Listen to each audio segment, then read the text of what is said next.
Hey, welcome back to my channel and back to another video here talking about the charges that Purdue Pharma received related to the opioid crisis, right? When we know these companies, these pharmaceutical companies, we can make better decisions about our health and well-being. I've also already shared a lot of them. You can find them in the Hot Topic series on my YouTube channel, most recently talking about the Vioxx epidemic. I believe that when people are educated about what and who pharmaceutical companies are, they will think twice before they take their products, and I mean any products, you know what I'm saying? This article is on CNN. You'll find the link in the description below. Let's jump in. Purdue Pharma pleads guilty to federal criminal charges related to nation's opioid crisis. This is an article from 2020, November 2020. Purdue Pharma, the maker of OxyContin, pleaded guilty Tuesday to 3 federal criminal charges related to the company's role in creating the nation's opioid crisis. Remember that? You know, unalived a lot of people. Purdue Pharma board chairman Steve Miller pleaded guilty on behalf of the company during a virtual federal court hearing in front of U.S. District Judge Madeline Cox Arleo. How'd you like to take the fall for something like that? Holy crap. The counts include one of dual object conspiracy to defraud the United States and to violate the Food, Drug, and Cosmetic Act, and 2 counts of conspiracy to violate the federal anti-kickback statute. Never heard of either of those, but apparently they did it. Or allegedly did it. Let's also put that in there, you know. The plea deal announced in October includes the largest penalties ever levied against a pharmaceutical manufacturer, including a criminal fine of how do you even say this? I guess it's $3.544 billion and an additional $2 billion in criminal forfeiture, according to the Department of Justice press release. They're receiving fines so big, I don't know how to say them. But then again, I'm not very smart because I can't follow the science, so I also can't read numbers. The company, which declared bankruptcy last year, will be dissolved as part of the plea agreement. So Purdue Pharma, sounds like for Purdue Pharma is done. Let's see here. Dissolved as part of the plea agreement, and its assets will be used to create a new public benefit company. Oh boy, I can't wait for that. Controlled by a trust or similar entity designed for the benefit of the American public. From the seeds of corruption, let's try to make something beneficial to but only in America can you do this, something like that. Stupid. That's the dumbest thing I've ever heard. The Justice Department has said Purdue Pharma will function entirely in the public interest. Again, if you know them, you are laughing your ass off right now. Rather than to maximize profits. I'm glad they said that. In my experience, based on doing a deep dive in what pharma is, who they are, they have a long history of putting profits over people and making false and misleading claims, including falsifying and omitting data. Again, Vioxx and the opioid situation is a prime example. It's even looking like the COV times were a prime example of them falsifying some data. Yikes. Okay. But their goal is to make profits at all costs. Another interesting thing about the pharma industry is, based on my research, it appears that 50-ish or more % of their revenue goes into advertising and marketing and promoting their products. 50+%. What that tells me as a critical thinker, again, not smart enough to follow the science, but smart enough to think for myself, is, why do you have to spend so much to convince people to take your products? Could it be that they might not need your products? I don't know. Everyone has to come up with their own conclusion for that. I've come up with mine. Its future earnings will go to paying the fines and penalties, which in turn will be used to combat the opioid crisis. Okay, that's freaking weird. Only in America can you cause a problem and then your fines go to fix the problem. Only in America. Only in a corrupt country, I should say. I shouldn't say in America. Only in a corrupt country that is captured by these large corporations. In pleading guilty to the criminal charges, the company is taking responsibility for past misconduct. Purdue Pharma said in a statement to CNN Tuesday, quote, having our plea accepted in federal court and taking responsibility for past misconduct is an essential step to preserving billions of dollars of value for creditors and advance our goal of providing financial resources and life-saving medicines to address the opioid crisis, which we started and or created and or fueled. It's total bullshit.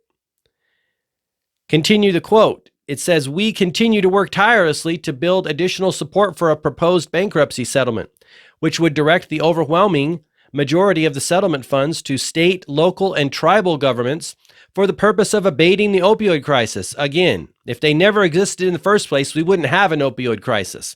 If it's not a core culture value to put profit over people, we wouldn't have an opioid crisis.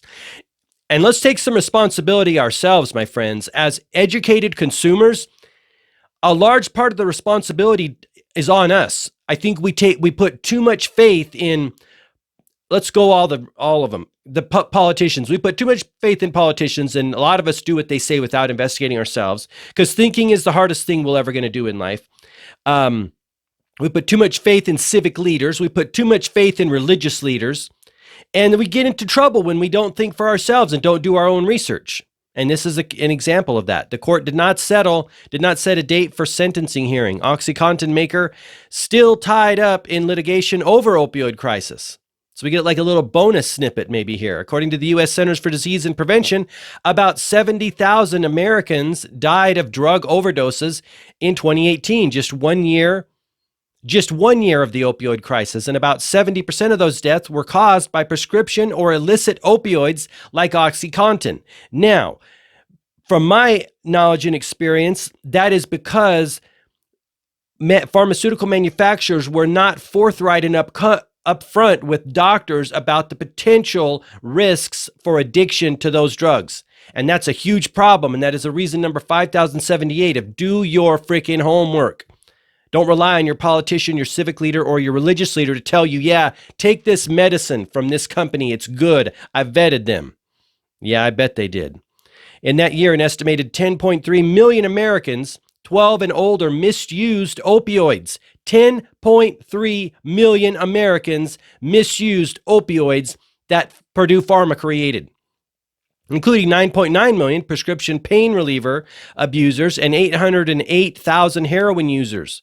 According to the U.S. Department of Health and Human Services, Substance Abuse and Mental Health Services Administration.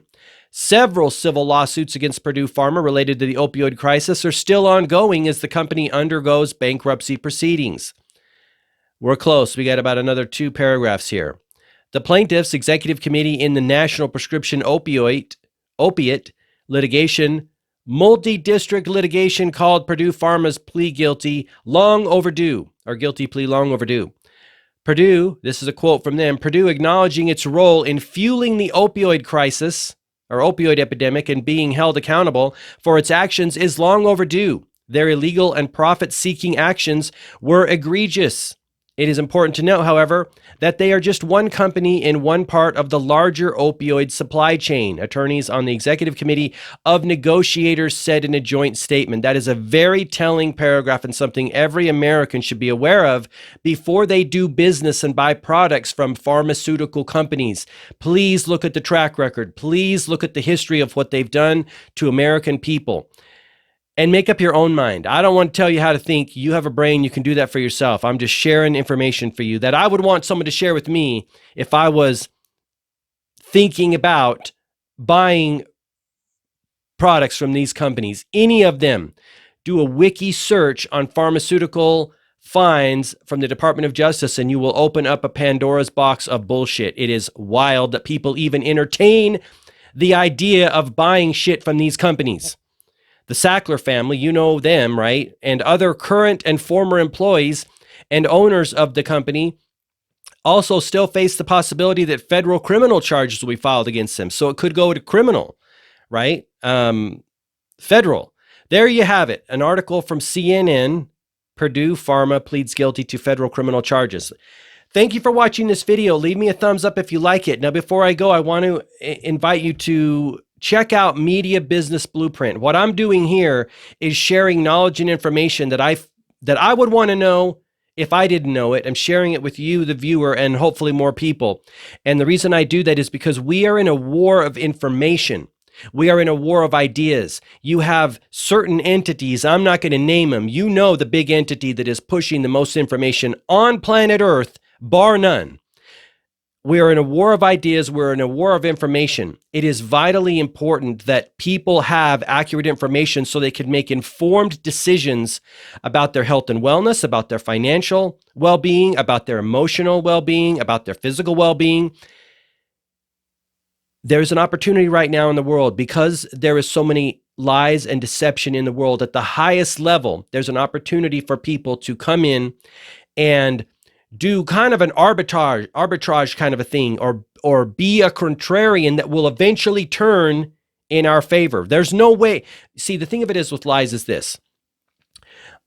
All lies will be exposed eventually in a time or place in the future. My offer to you is there's an opportunity now to be in that right time in the right place and be on the side of truth. I don't know how it's going to play out, right? I don't know how it's going to play out.